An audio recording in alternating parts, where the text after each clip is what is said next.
berdoa. Biarlah di hati kami ya Bapa Engkau berkenan untuk bersabda, sehingga kami paham dan mengerti apa yang kami baca dan kami renungkan. Dan biarlah ketika kami paham, kami juga dapat melakukannya dalam hidup sehari-hari. Kami percaya bahwa Tuhan memberikan kepada setiap kami karunia. Jelas bukan untuk kepentingan diri kami sendiri. Utamanya adalah untuk saling melengkapi satu dengan yang lain. Agar kesaksian umat Tuhan menjadi nyata di dunia ini. Sertai hamba-Mu dalam kelemahan keterbatasannya. Bapa kiranya memakainya. Apa yang disampaikannya sesuai dengan kehendak Bapa. Dalam nama Tuhan kami Yesus Kristus, oleh kekuatan Roh Kudus kami berdoa kepada Bapa di sorga. Amin. Bapak yang dikasihi dan mengasihi Tuhan Yesus, pada saat ini firman Tuhan akan terambil dari 1 Korintus 12. 1 Korintus 12 ayat pertama sampai dengan ayatnya yang ke-12.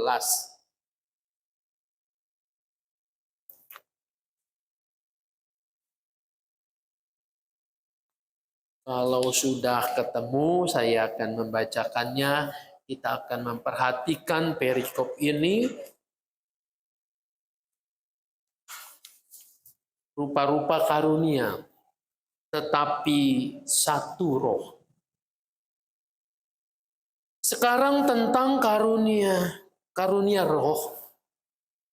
Aku mau saudara-saudara supaya kamu mengetahui kebenarannya. Kamu tahu bahwa pada waktu kamu masih belum mengenal Allah, kamu tanpa berpikir ditarik kepada berhala-berhala yang bisu.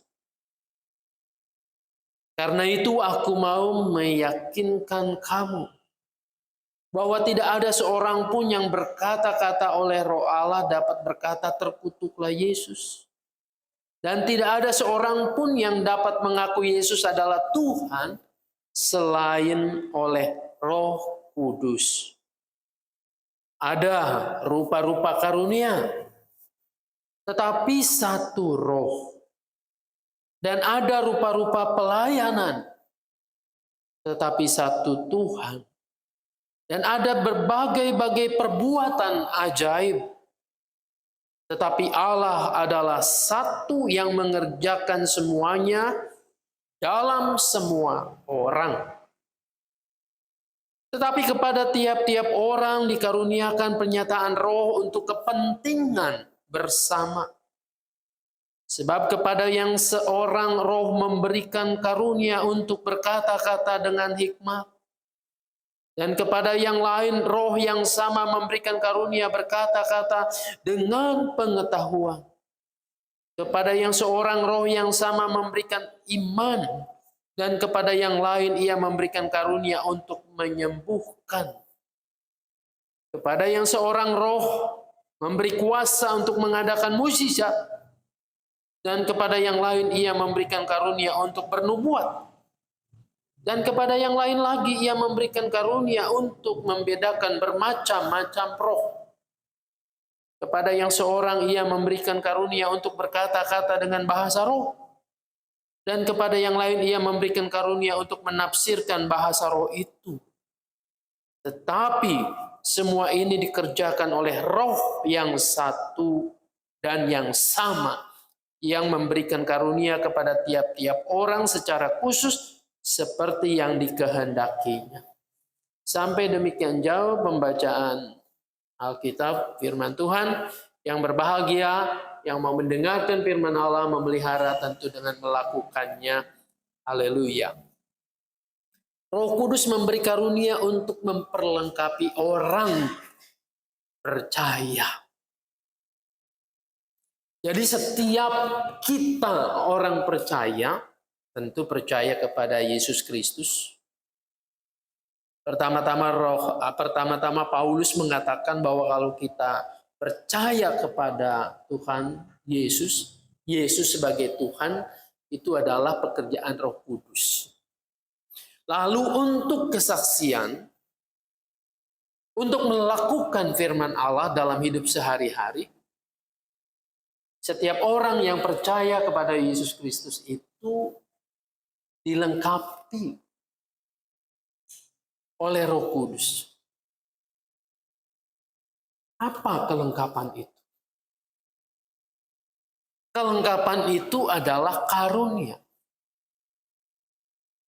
Jadi kalau orang percaya, orang Kristen bisa melakukan ini dan itu, bisa berbicara di hadapan orang, menguraikan firman Tuhan, bisa berdoa, mendoakan orang,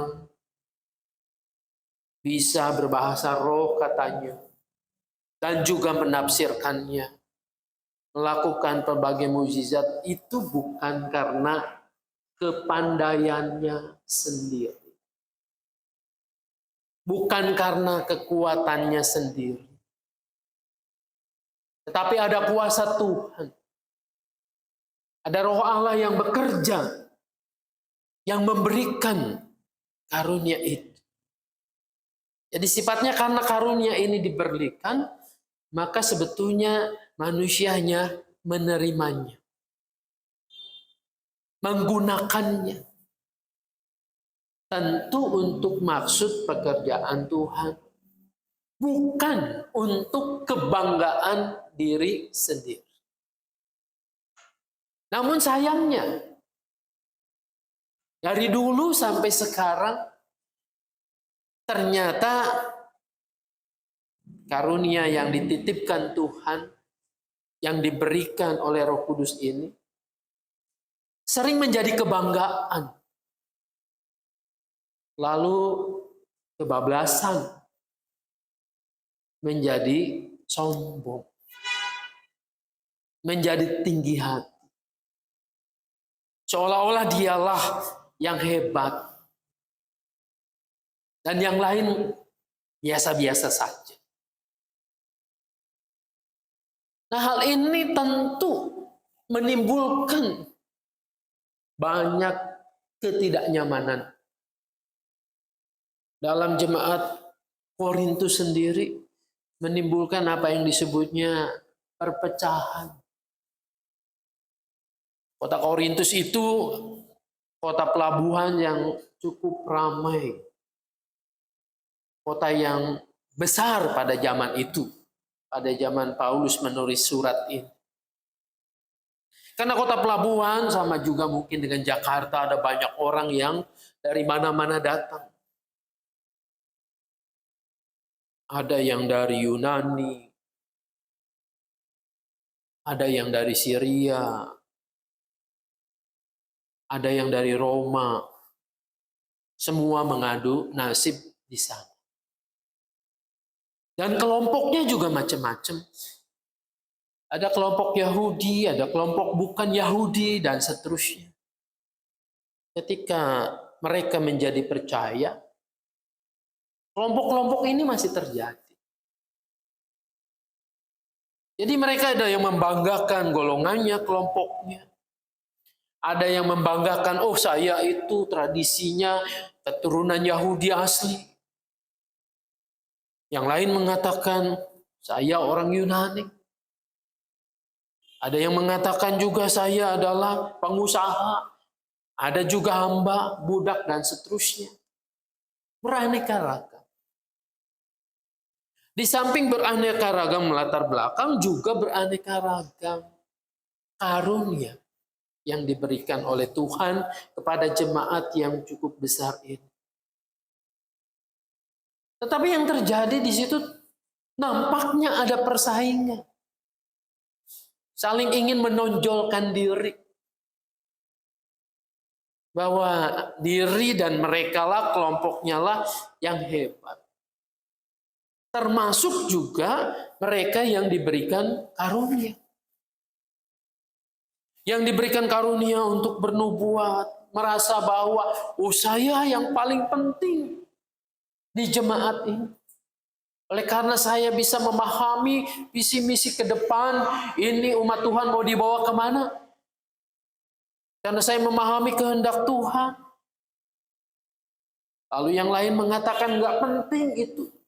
Coba kalau kamu bisa bernubuat, lalu memberitakannya kepada kami. Tapi kalau jemaatnya sakit semua gimana?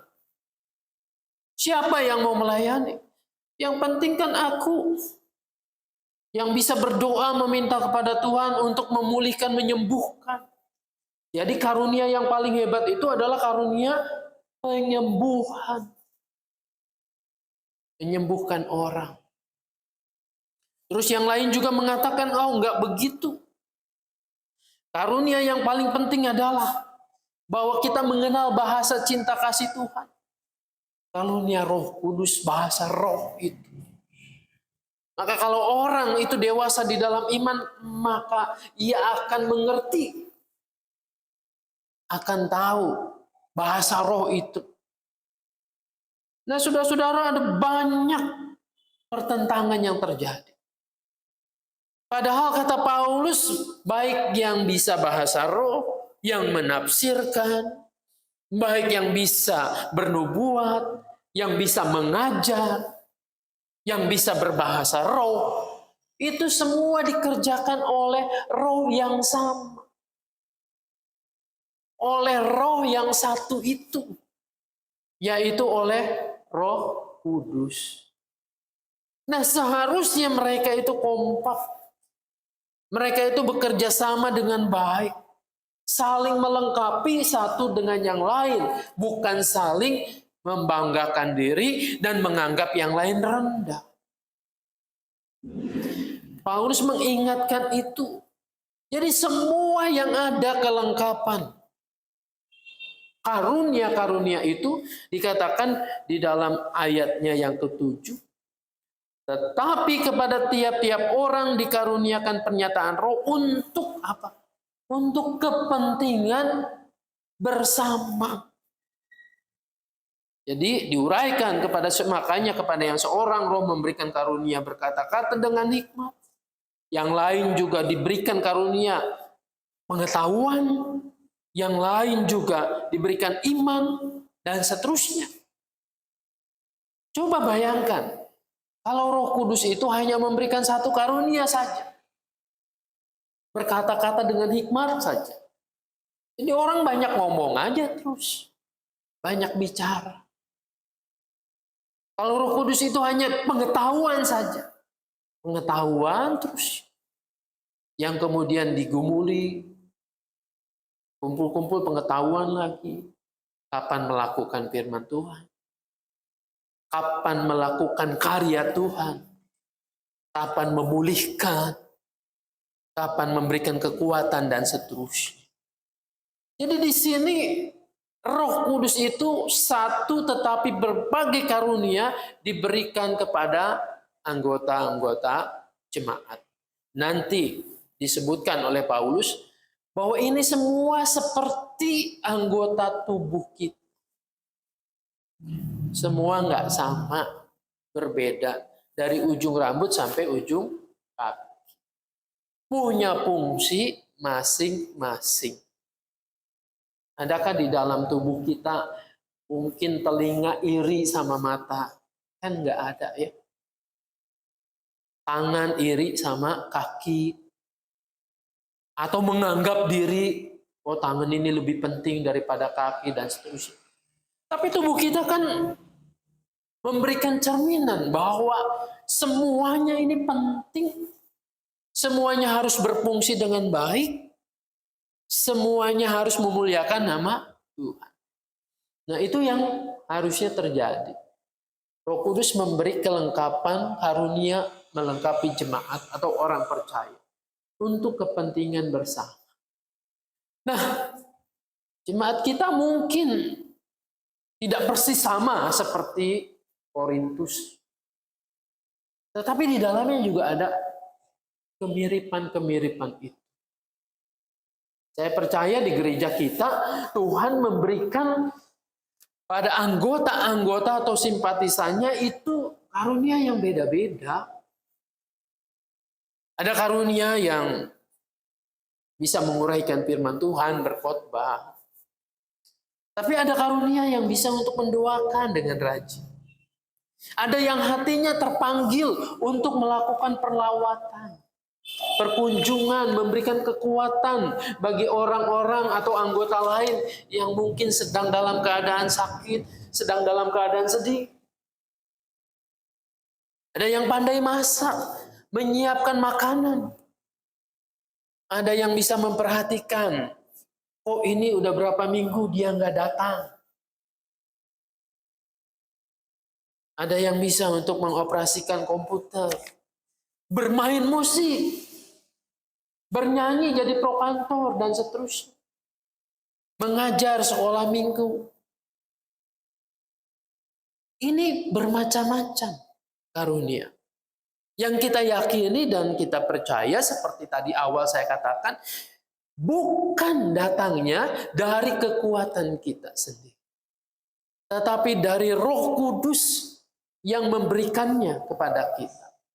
Dan bukan untuk kepentingan kita sendiri, untuk kesombongan kita, untuk melengkapi umat Tuhan, untuk kita terus maju bersama. Maka seharusnya ketika kita paham ini, kita tidak akan mengatakan bahwa oh yang paling penting aku nih. Yang paling penting aku yang bisa main musik. Kalau nggak ada musik, kan ibadah jadi hambar. Nggak enak. Yang lain akan mengatakan nggak begitu. Yang penting saya perlawatan perkunjungan. Kalau jemaat nggak pada datang, buat apa main musik? Nggak ada yang ibadah.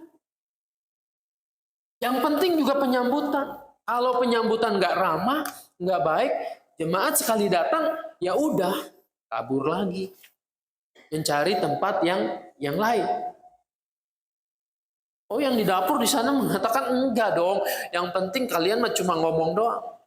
Kerja nyata, menyiapkan kebutuhan yang nyata, memperhatikan isi perut dan seterusnya. Jadi kalau ini ditampilkan sebagai sesuatu yang untuk membanggakan diri, yang terjadi yang dinamakan karunia untuk memperlengkapi, jadi akhirnya berantakan. Mana ada gereja atau orang-orang yang datang ke gereja jadi kerasan, jadi betah. Kalau di dalamnya ini ada kelompok-kelompok yang saling membanggakan diri. Ada kelompok-kelompok yang saling merasa diri harus diprioritaskan, yang menjadi unggulan dan seterusnya. Nah, artinya apa? Seharusnya kita pahami bahwa kita mau bekerja sama satu dengan yang lain. Dengan tidak ada yang merasa bahwa saya paling penting, bahwa saya paling hebat. Di sisi lain, jangan juga ada kemudian anggota jemaat atau kita yang merasa minder. Oh, saya mah nggak bisa ngapa-ngapain. Saya nggak bisa melayani ini dan itu. Kalau menurut ukuran firman Tuhan, nggak ada.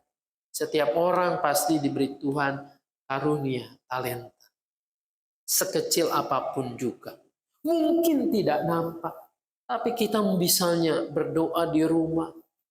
Berdoa dalam keheningan sendiri, mendoakan bagaimana jemaat kita dan seterusnya.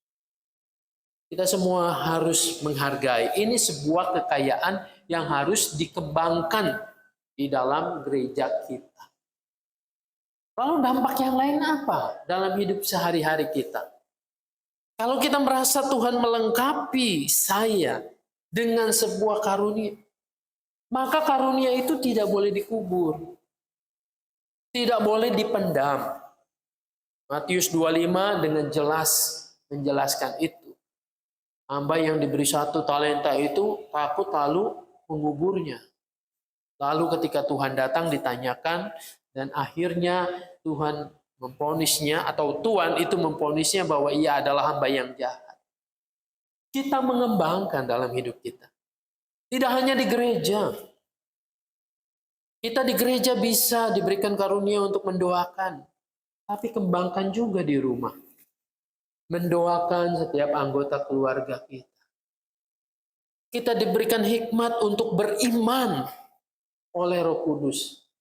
Kelengkapan ini tidak hanya dikembangkan di sini, tapi di rumah kita.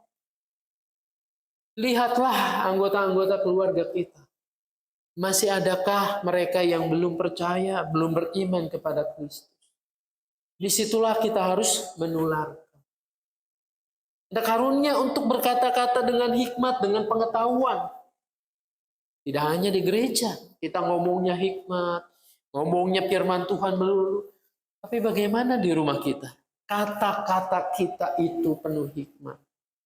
Bukan kata-kata yang selalu menuntut, tetapi kata-kata yang membesarkan, yang menghargai, yang mengerti orang yang sedang sedih. Kata-kata yang bukan kata-kata pencemooh dan lain sebagainya. Disinilah kehidupan setiap kita mestinya berkembang. Awalnya betul, dilengkapi. Tapi kelengkapan itu harusnya berkembang. Harusnya menjadi sesuatu yang indah, saling melengkapi, dan juga dalam diri kita semakin lama kompetensi itu semakin berkembang. Mungkin kita nggak bisa berdoa tadi, tapi lambat laun kita bisa melakukannya. Bukan hanya untuk diri sendiri, tetapi juga untuk orang lain. Nah, biarlah kita memahami bagian ini, bahwa Roh Kudus itu memberikan kelengkapan buat kita menyambutnya untuk kepentingan bersama, kita mengembangkannya, baik dalam pelayanan di gereja, di rumah, di masyarakat, atau dimanapun saja. Tuhan tempatkan kita. Tuhan Yesus menolong, memberkati kita. Amin.